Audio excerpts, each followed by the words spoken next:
नमस्कार। आज हम एक ऐसी स्वास्थ्य स्थिति पर थोड़ी गहराई से बात करेंगे जो भारत और दुनिया भर में लाखों लोगों को प्रभावित करती है। मधुमेह, जिसे डायबिटीज भी कहते हैं। हाँ, डायबिटीज। हमारे पास डॉक्टर वीरचंद नागदा की किताब अंडरस्टैंडिंग एंड मैनेजिंग डायबिटीज के कुछ अंश हैं और आज हम कोशिश करेंगे कि इन अंशों से वो खास जानकारी निकालें जो शायद आम बातचीत में सामने नहीं आ पाती। बिल्कुल, इस किताब के जरिए हम मधुमेह की जड़ को, मतलब ये है क्या, क्यों होता है, इसके संकेत क्या हैं, ये समझने की कोशिश करेंगे। और सबसे जरूरी, जैसा आपने कहा, डॉक्टर नागदा के अनुसार इससे बचाव और इसके साथ जीने के तरीके क्या हैं। हाँ, वही। एक बात जो किताब में कही गई है वो मुझे काफी चौंकाने वाली लगी। मधुमेह को खामोश हत्यारा कहा गया है, साइलेंट किलर। हाँ, ये शब्द इस्तेमाल हुआ है। ये अपने आप में काफी गंभीर बात है। तो चलिए पता लगाते हैं कि डॉक्टर नागदा की किताब इस पर क्या कहती है। शुरुआत करते हैं बिल्कुल बुनियादी सवाल से। किताब के हिसाब से मधुमेह असल में है क्या? देखिए, किताब समझाती है कि हमारे शरीर में एक ग्रंथि होती है, अग्न्याशय, मतलब पैनक्रियास। पैनक्रियास, हाँ। इसका एक मुख्य काम है इंसुलिन नाम का एक हार्मोन बनाना। अब ये इंसुलिन यूं समझ लीजिए एक चाबी की तरह काम करता है। चाबी? अच्छा, किस चीज की चाबी? हमारे खून में जो शुगर होती है ना, हाँ। उसको कोशिकाओं के दरवाजे खोलकर अंदर भेजने की चाबी। अच्छा। ताकि कोशिकाएं उसे ऊर्जा के लिए इस्तेमाल कर सकें। ठीक है। तो जब पैनक्रियास जरूरत के मुताबिक इंसुलिन नहीं बना पाता, हाँ। या फिर शरीर उस बने हुए इंसुलिन का सही ढंग से इस्तेमाल नहीं कर पाता। हाँ, जिसे इंसुलिन रेजिस्टेंस कहते हैं शायद। बिल्कुल बिल्कुल, वही इंसुलिन रेजिस्टेंस। तो नतीजा ये होता है कि खून में शुगर का स्तर बढ़ने लगता है। अच्छा। बस इसी बढ़ी हुई शुगर की स्थिति को मधुमेह कहा जाता है। अच्छा, तो ये इंसुलिन के बनने या उसके काम करने में मतलब गड़बड़ी का मामला है। क्या ये सबके लिए एक जैसा होता है या किताब इसके कुछ अलग अलग प्रकार भी बताती है? हाँ, किताब मुख्य रूप से 2 प्रकारों पर फोकस करती है। पहला है टाइप 1 मधुमेही। टाइप 1 ये अक्सर कम उम्र में ही शुरू हो जाता है, बचपन में या किशोर अवस्था में।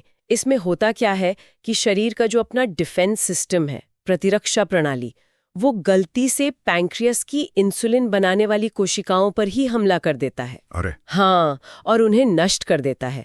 तो इंसुलिन बनना लगभग बंद ही हो जाता है। ऐसे लोगों को फिर बाहर से इंसुलिन लेना ही पड़ता है जीने के लिए। समझ गया, ये तो ऑटो इम्यून जैसा हुआ। और दूसरा प्रकार? दूसरा है टाइप 2 मधुमेह। और ये कहीं ज्यादा आम है, मतलब ज्यादातर लोगों को यही होता है। हाँ, सुना है। खासकर वयस्कों में। किताब कहती है कि ये अक्सर 15 साल से ज्यादा उम्र वालों में पाया जाता है। हालांकि आजकल ये युवाओं में भी काफी दिखने लगा है।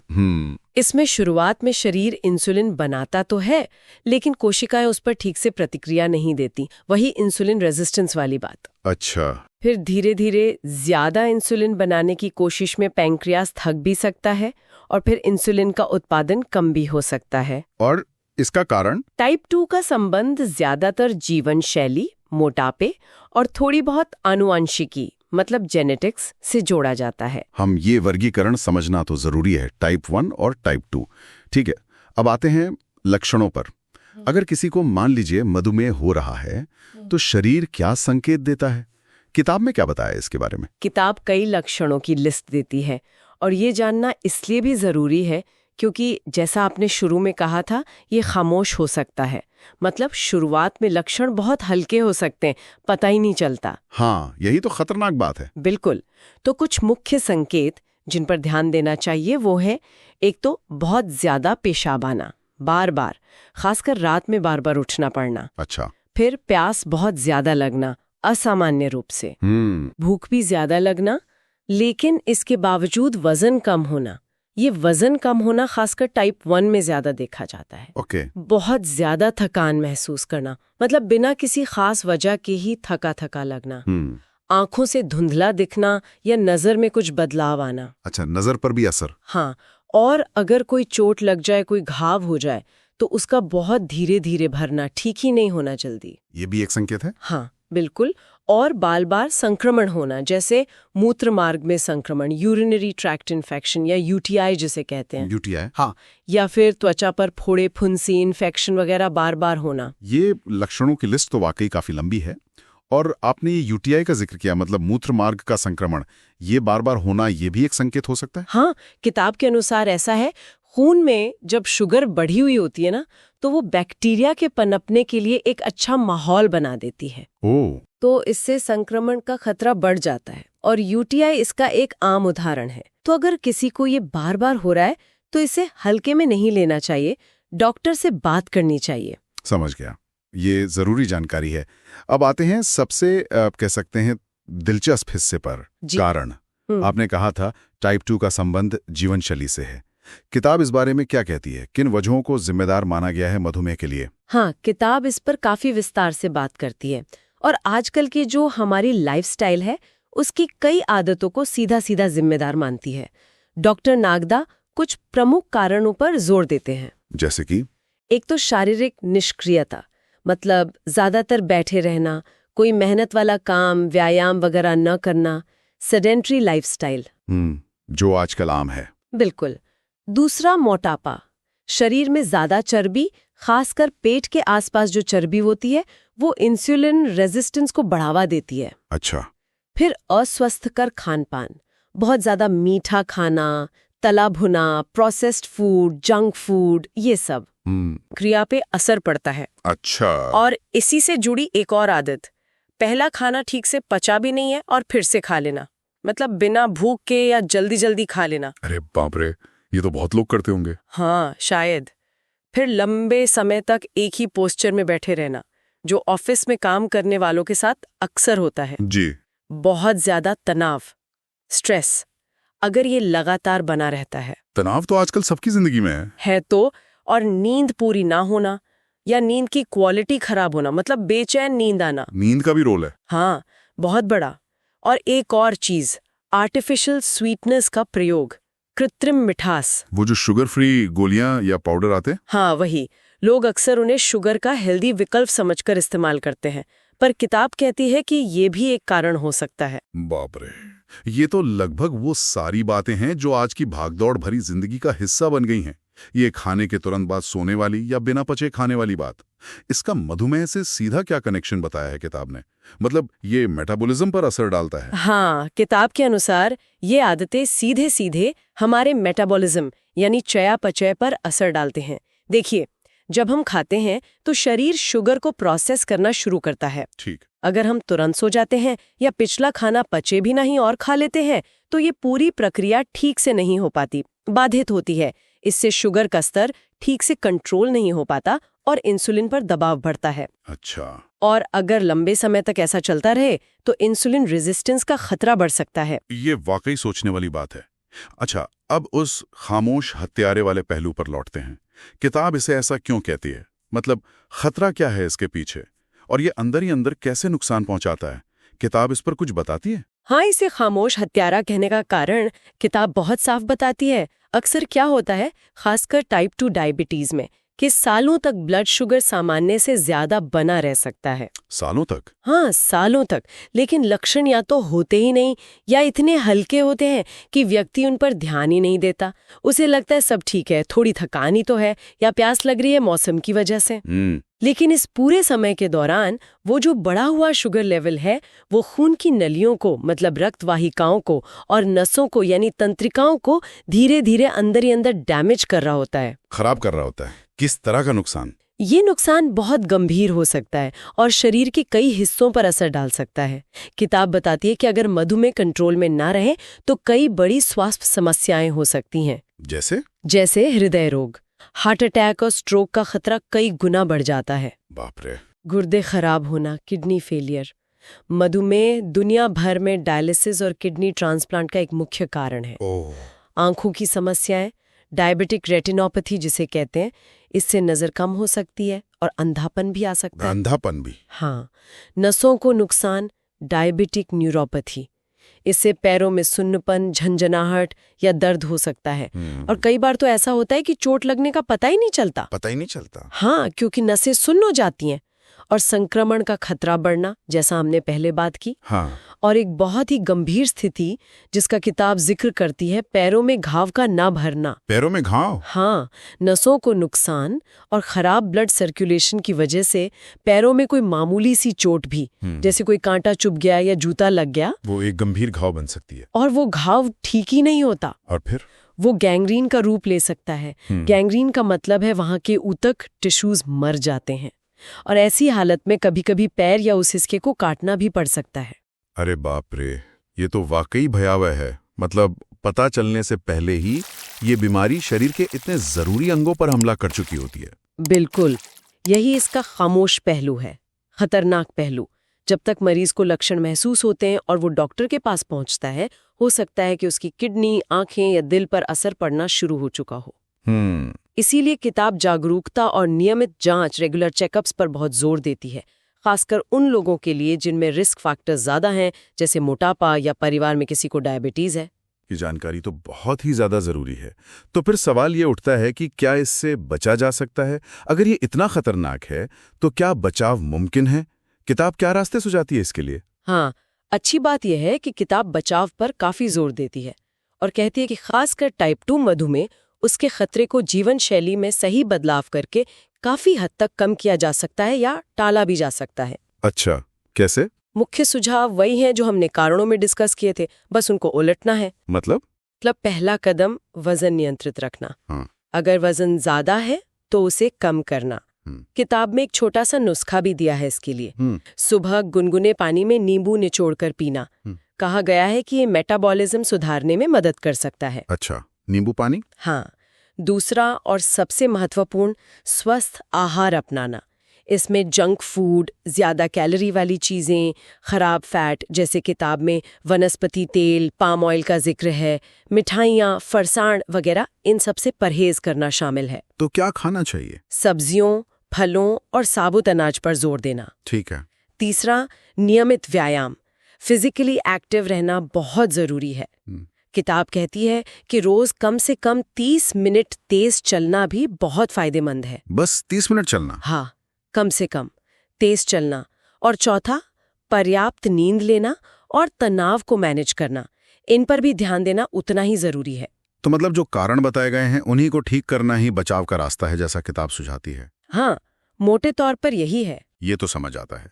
लेकिन अगर किसी को मधुमेह हो ही चुका है तो उनके लिए क्या किताब उनके जीवन को बेहतर बनाने के लिए, उसे मैनेज करने के लिए क्या खास सुझाव देती है? हाँ, जिन लोगों को मधुमेह है उनके लिए किताब प्रबंधन यानी मैनेजमेंट पर काफी विस्तार से जानकारी देती है और इसमें आहार और जीवन शैली की भूमिका सबसे अहम है, बिल्कुल सेंटर में है। अच्छा। और यहाँ पर कुछ बहुत ही कह सकते हैं विशिष्ट और शायद कुछ लोगों को चौंकाने वाली सलाह भी है, खासकर खान पान को लेकर। चौंकाने वाली सलाह?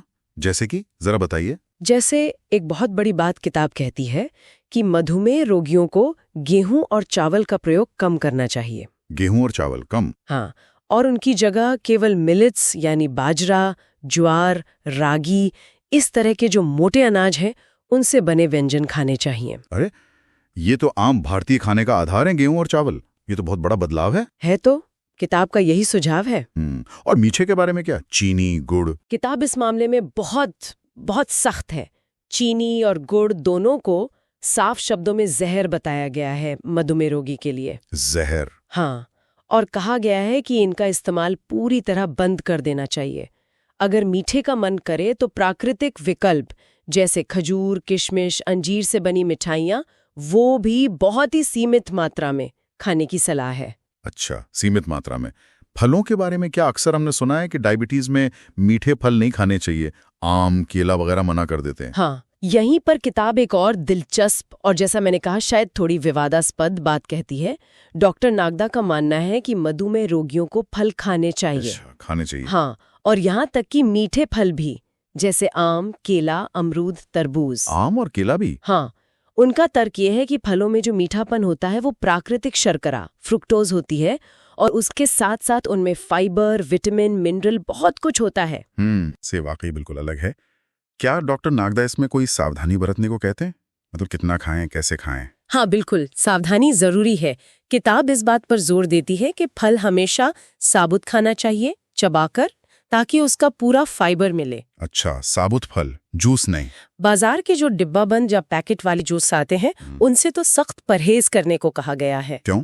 क्योंकि उनमें अक्सर बहुत ज्यादा चीनी मिलाई होती है, केमिकल्स होते हैं और फल शायद नाम मात्र का ही होता है। हाँ, ये तो है। घर पर अगर जूस बनाए तो बिना चीनी और नमक के बनाए और उसे छाने नहीं, बिना छाने पिएं। लेकिन साथ में ये चेतावनी भी है कि जूस पीने से कैलोरीज ज्यादा मिल जाती हैं और फाइबर कम हो जाता है। इससे वजन बढ़ सकता है। ओहो, ये भी ध्यान रखना है। हाँ, इसलिए साबुत फल खाना हमेशा बेहतर विकल्प है और मात्रा का ध्यान रखना भी जरूरी है। मतलब ऐसा नहीं कि किलो भर आम खा लिया, हर चीज संयम में। हाँ, संयम तो हर चीज में जरूरी है, ये स्पष्टीकरण महत्वपूर्ण है। ठीक है, खानपान में और किन चीजों पर ध्यान देने को कहा गया है? किताब आंतों के स्वास्थ्य के लिए दही खाने की सलाह देती है, खासकर स्किम्ड मिल्क से बना दही, क्योंकि आंतों में जो अच्छे बैक्टीरिया होते हैं वो पाचन और शुगर कंट्रोल में भी मदद करते हैं। अच्छा, दही? हाँ, साथ ही क्रोमियम युक्त खाद्य पदार्थों पर जोर है। क्रोमियम? वो क्यों? क्योंकि क्रोमियम इंसुलिन की कार्यक्षमता बढ़ाने में मदद करता है।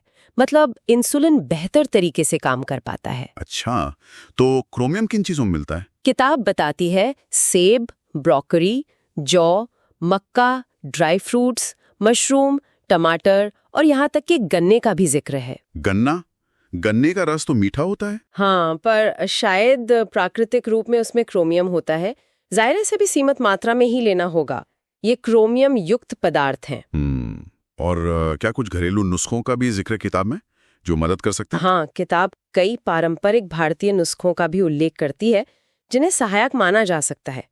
पर यह ध्यान रखना बहुत जरूरी है कि ये मुख्य इलाज का विकल्प नहीं है। हाँ, ये जरूरी। तो क्या है वो नुस्खे? जैसे सुबह खाली पेट करेले का जूस पीना, माना जाता है कि ये ब्लड शुगर कम करने में मदद करता है। करेले का जूस कड़वा होता है? होता तो है। या फिर रात भर मेथी दाना भिगोकर सुबह उसका पानी पीना और दानों को चबाना। मेथी दाना? हाँ, ये सुना है। आंवला पाउडर और हल्दी पाउडर बराबर मात्रा में मिलाकर सुबह शाम एक एक चम्मच पानी के साथ लेना। ये इम्यूनिटी और ओवरऑल हेल्थ के लिए अच्छा माना जाता है। आंवला और हल्दी। भोजन में लहसुन का प्रयोग करना। लहसुन? रोजाना कड़वे नीम के 5-10 पत्ते चबाना। नीम के पत्ते? वो तो बहुत कड़वे होते हैं। हाँ, तो किताब में लिखा है कि कड़वाहट कम करने के लिए पान के पत्ते के साथ चबा सकते हैं। अच्छा, पान के पत्ते के साथ? हाँ, नाश्ते के बाद एक छोटा चम्मच दालचीनी पाउडर पानी के साथ लेना। दालचीनी? और सर्दियों में ताजी हल्दी और आंवले का रस पीना, दोनों को पीसकर 2-2 चम्मच। ये तो काफी सारे नुस्खे हैं, लेकिन जैसा आपने कहा ये सिर्फ सहायक हैं, इलाज नहीं। बिल्कुल, डॉक्टरी सलाह और जो दवाएं चल रही हैं वो सबसे जरूरी है। समझ गया। खान पान की बात हो गई, इसके अलावा जीवन शैली प्रबंधन के बारे में किताब क्या कहती है? आपने शुरू में तनाव और बुरे हार्मोन का जिक्र किया था। हाँ, किताब जीवन शैली पर, खासकर मानसिक और भावनात्मक पहलू पर बहुत जोर देती है। सबसे अहम सलाह है तनाव से दूर रहना सीखना। तनाव से दूर रहना, ये कहना आसान है, करना मुश्किल। मुश्किल तो है, पर किताब कहती है कि ये बहुत जरूरी है। हर परिस्थिति में शांत रहने का अभ्यास करना। किताब ये भी कहती है कि ईर्ष्या, द्वेष, असंतोष, मतलब जलन, गुस्सा, चिड़चिड़ापन, ये जो नकारात्मक भाव है, हाँ, ये शरीर में तनाव पैदा करते हैं और बुरे हार्मोन्स का स्राव करते हैं जो शुगर लेवल को बिगाड़ सकते हैं। ये बुरे हार्मोन वाली बात थोड़ी और समझाएंगी? किताब क्या कहती है कि तनाव असल में शरीर पर कैसे असर डालता है, जैसे मधुमेह का खतरा बढ़ता है या स्थिति बिगड़ती है? किताब सीधे तौर पर शायद बहुत गहरी वैज्ञानिक व्याख्या न करती हो कि कौन सा हार्मोन कैसे काम करता है, लेकिन वो इस कनेक्शन पर जोर देती है। देखिए, जब हम तनाव में होते हैं तो शरीर कॉर्टिसोल जैसे स्ट्रेस हार्मोन रिलीज करता है। हाँ, कॉर्टिसोल। ये हार्मोन शरीर को एक तरह से लड़ो या भागो वाली स्थिति के लिए तैयार करते हैं और इसके लिए शरीर को तुरंत ऊर्जा चाहिए होती है, तो लिवर ज्यादा ग्लूकोज खून में छोड़ता है। अच्छा, इधर कनेक्शन है। हाँ, इसीलिए किताब उन आदतों और सोच से बचने को कहती है जो इन बुरे हार्मोनों को बढ़ावा देती हैं। ये संबंध समझना तो बहुत ही महत्वपूर्ण है। तो मतलब मानसिक शांति पर बहुत जोर दिया गया है। बिल्कुल। किताब में एक बहुत खूबसूरत बात लिखी है, मुझे बहुत अच्छी लगी। खाने से मिठास हटाकर अपनी सोच और व्यवहार में मिठास लाएं। खाने से मिठास हटाकर सोच और व्यवहार में मिठास लाएं। वाह। हाँ, इसका मतलब है कि सकारात्मक रवैया रखें, रिश्तों में मधुरता बनाए रखें, संतोष का भाव रखें। ये सिर्फ कोई नैतिक सलाह नहीं है, किताब के अनुसार ये स्वास्थ्य के लिए भी जरूरी है। ये वाकई एक बहुत गहरी और व्यवहारिक सलाह है। सोच और व्यवहार में मिठास, तो अगर हम इस पूरी चर्चा को जो हमने डॉक्टर नागदा की किताब के अंशों कर की, उसको समेटें, तो मुख्य बातें क्या निकल कर आती हैं? हाँ बिल्कुल। तो मुख्य बातें ये हैं, पहली, मधुमेह सिर्फ शुगर की बीमारी नहीं है। ये इंसुलिन के ठीक से काम न करने या कम बनने की समस्या है, और इसके टाइप 1 और टाइप 2 मुख्य प्रकार हैं। ठीक। दूसरी, इसके लक्षणों को जानना जरूरी है, जैसे ज्यादा प्यास लगना, ज्यादा पेशाब आना, थकान, घाव का धीरे भरना। लेकिन ये ध्यान रखना है कि ये खामोश भी हो सकता है, बिना किसी खास लक्षण के। तीसरी, आज की जीवन शैली, मतलब कम चलना फिरना, मोटापा, गलत खान पान, तनाव, नींद की कमी, ये टाइप 2 मधुमेह का एक बहुत बड़ा कारण है। हाँ, ये तो साफ है। चौथी, ये खामोश हत्यारा है, क्योंकि ये बिना पता चले ही शरीर के जरूरी अंगों जैसे दिल, किडनी, आंखें, नसों को गंभीर नुकसान पहुंचा सकता है। बहुत गंभीर। पांचवी, बचाव और प्रबंधन, दोनों में जीवन शैली में बदलाव सबसे जरूरी है। सही वजन, नियमित व्यायाम और स्वस्थ आहार। ठीक है। छठी, किताब कुछ खास आहार संबंधी सलाह देती है जो शायद आम धारणा से अलग हों, जैसे गेहूं चावल की जगह सिर्फ मिलेट्स खाना और मीठे फल भी खाना, लेकिन साबुत और सीमित मात्रा में। हाँ, ये जरूर ध्यान रखने वाली बातें हैं। सातवीं, चीनी और गुड़ से पूरी तरह परहेज करना, किताब इन्हें जहर कहती है। बिल्कुल। और आठवीं, तनाव प्रबंधन और सकारात्मक सोच, यानी व्यवहार में मिठास लाना, ये भी उतने ही महत्वपूर्ण है जितने कि आहार और व्यायाम। और वो जो पारंपरिक नुस्खे बताए वो सहायक हो सकते हैं, लेकिन डॉक्टरी इलाज की जगह नहीं ले सकते। हाँ, ये याद रखना बहुत जरूरी है। तो किताब का सार यही लगता है कि मधुमेह का प्रबंधन सिर्फ दवाइयों या खाने पीने के परहेज तक ही सीमित नहीं है। ये एक पूरी जीवन शैली को बदलने की मांग करता है। एक समग्र दृष्टिकोण की जरूरत है। बिल्कुल। और यहाँ दिलचस्प बात यह है कि किताब के अनुसार हमारी जीवन शैली और हमारी सोच पर हमारा कितना ज्यादा नियंत्रण है। ऐसा प्रतीत होता है ये सिर्फ शारीरिक स्वास्थ्य की बात नहीं कर रही, बल्कि मानसिक और भावनात्मक स्वास्थ्य को भी मधुमेह प्रबंधन का एक बहुत ही जरूरी हिस्सा मान रही हैं। हाँ। वो बुरे हार्मोन पैदा करने वाली आदतों और नकारात्मक भावों से बचने की सलाह ये इसी समग्र दृष्टिकोण को दिखाती है। इसी समग्र दृष्टिकोण से जुड़ा एक विचार मेरे मन में आ रहा है। किताब ने तनाव, हार्मोन और मधुमेह के बीच एक मजबूत कनेक्शन बताया। हाँ, बताया है। तो क्या ऐसा हो सकता है कि जो जीवन शैली में बदलाव सुझाए गए हैं, जैसे आहार, व्यायाम, उनके साथ साथ अगर कोई व्यक्ति माइंडफुलनेस या योग या ध्यान जैसी जो हमारी पारंपरिक विश्राम तकनीकें हैं, हाँ, मेडिटेशन वगैरह, हाँ, उनको भी अगर नियमित रूप से अपनाएं तो शायद वो इस स्थिति के न केवल शारीरिक बल्कि मानसिक और भावनात्मक पहलुओं को मैनेज करने में और भी ज्यादा सफल हो सकता है, क्योंकि ये तकनीकें तो सीधे स्ट्रेस हार्मोन को कम करने में मदद कर सकती हैं। ये बस किताब से मिली जानकारी पर आधारित एक सोचने वाली बात है। ये निश्चित रूप से एक बहुत अच्छा विचार है और ये किताब के समग्र दृष्टिकोण के बिल्कुल अनुरूप भी लगता है, क्योंकि ये तकनीकें व्यक्ति को तनाव से बेहतर ढंग से निपटने में मदद कर सकती हैं और शायद वो जो सोच में मिठास लाने वाली बात है ना, हाँ, उसमें भी मदद कर सकती हैं और इसका असर अंततः शारीरिक स्वास्थ्य पर भी सकारात्मक पड़ सकता है। सोचने लायक बात है बिल्कुल। मधुमेह जैसे जटिल विषय पर डॉक्टर नागदा की किताब के जरिए इतनी गहराई से जानकारी साझा करने के लिए आपका बहुत बहुत धन्यवाद। धन्यवाद। उम्मीद है कि इस बातचीत से हमारे श्रोताओं को मधुमेह को समझने और शायद उससे बेहतर तरीके से निपटने के लिए कुछ नई और व्यावहारिक दिशाएं मिली होंगी।